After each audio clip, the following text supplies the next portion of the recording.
On the 5th of July 2016, Juno successfully arrived at Jupiter and inserted itself into a polar orbit. This means Juno has spent the last year gathering data around the biggest planet in our solar system. So what has it actually seen? Was it worth all the fuss of getting this orbiter to Jupiter in the first place? Well, take a look at a few of these breathtaking pictures, and then you tell me.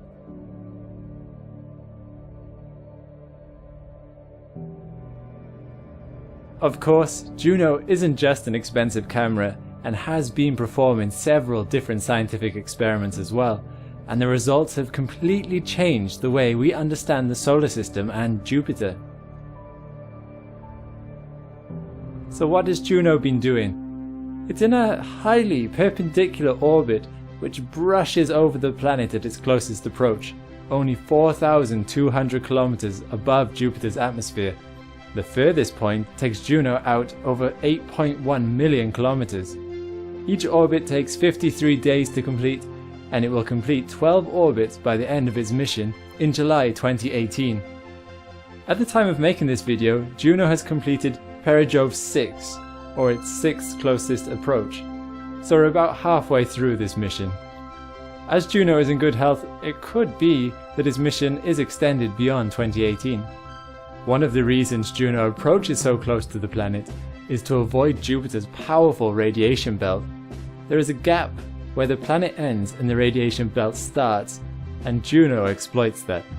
There was some concern that Juno would still get a huge dose of radiation from the parts of the radiation belt it does hit, but the radiation was actually 10 times lower than expected in these parts. Great for the health of the probe. Do you remember the previous Jupiter probe, Galileo? Galileo faced a number of setbacks due to the damage received by Jupiter's radiation, as its orbit went right through the middle of the radiation belt, so mission planners were keen to avoid a repeat of that as much as possible. Another advantage of the tiny distance from Juno to Jupiter at its closest approach is that we've been able to see Jupiter in unprecedented detail. The first images of Jupiter's poles in particular took people's breath away. Some even say that scientists would not have even recognized the planet from these images. Just no one expected what they saw. What you're looking at here are many cyclones around the South Pole. What is remarkable is that the planet looks so different from what we're used to seeing on Jupiter, namely large bands. However, the contrast of the image has been increased to see details. The natural eye would see something more like this. This image is also a mosaic of several images in order to show daytime on all sides of the planet. The North Pole isn't quite so clear as it's in winter and some parts of the pole are in constant night. Juno also has the capability to peer deep into Jupiter's atmosphere using a microwave radiometer, which was designed specifically for this spacecraft. Using it, scientists were able to see the amount of ammonia in the atmosphere.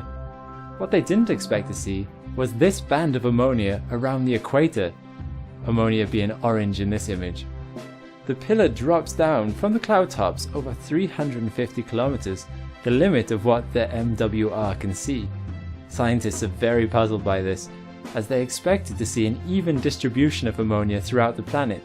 They thought the gases in the atmosphere would just mix up, or at least stick to the band pattern on the planet.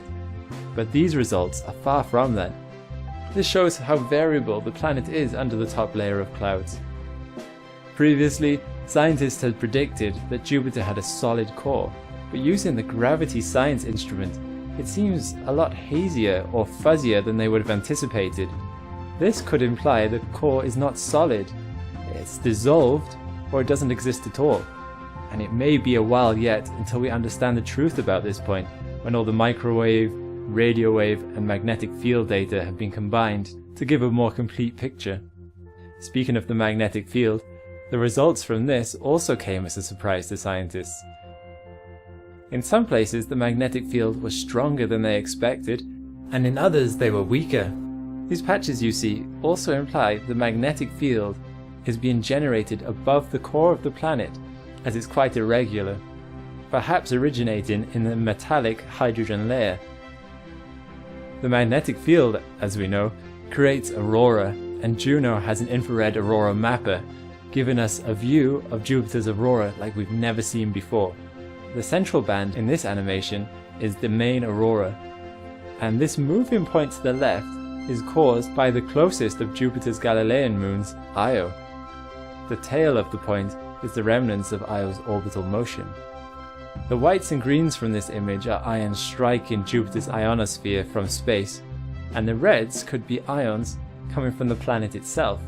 If this is the case, this has never been observed before. Most of the data collecting takes place for only a few hours per orbit as Juno whizzes by the planet. All the instruments collect as much as possible during this time, including the camera.